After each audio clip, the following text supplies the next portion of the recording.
আসসালামু আলাইকুম। আজকে আমরা এসেছি একজন নতুন উদ্যোক্তার বাড়িতে। এই উদ্যোক্তা আমাদের কাছ থেকে 1 মাস বয়সী মিশরি ফার্মি মুরগি বাচ্চা এনেছিল। এই বাচ্চাগুলো আজকে 2 মাস বয়স পূরণ হয়েছে।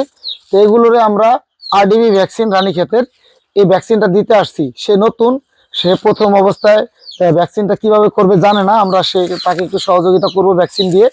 আজকে এই ভ্যাকসিনটা আমি করে তাকে দেখিয়ে যাব, যাতে করে সে শিখতে পারে। যেহেতু সে আমার বাড়ির কাছাকাছি, তার বাড়ি আমাদের পাশের গ্রামে তার বাড়ি। এখানে আমরা আজকে আসছি, তো ভ্যাকসিনটা করব, দেখাবো ইনশাল্লাহ। আসলে আমি যতটুকু পারি চেষ্টা করি নতুন উদ্যোক্তাদের হাতে কলমে শেখানোর জন্য।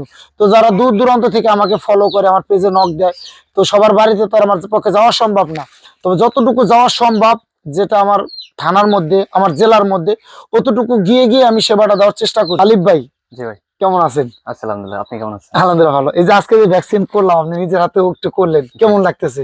জি ভাই, যেহেতু প্রথম অবস্থায় আমার অনুভূতি ভালো আচ্ছা, ভালো লাগতেছে এবং নেক্সট টাইম ইনশাআল্লাহ একা একা করতে পারবো, যেহেতু করতে আপনি পারবেন। শিখিয়ে দিচ্ছেন। আচ্ছা, ইনশাআল্লাহ চেষ্টা করব। সবাই দোয়া করবেন আমার জন্য, যাতে এইভাবে করে আমি পর্যায়ক্রমে সবাইকে সেবাটা দিতে পারি ইনশাআল্লাহ।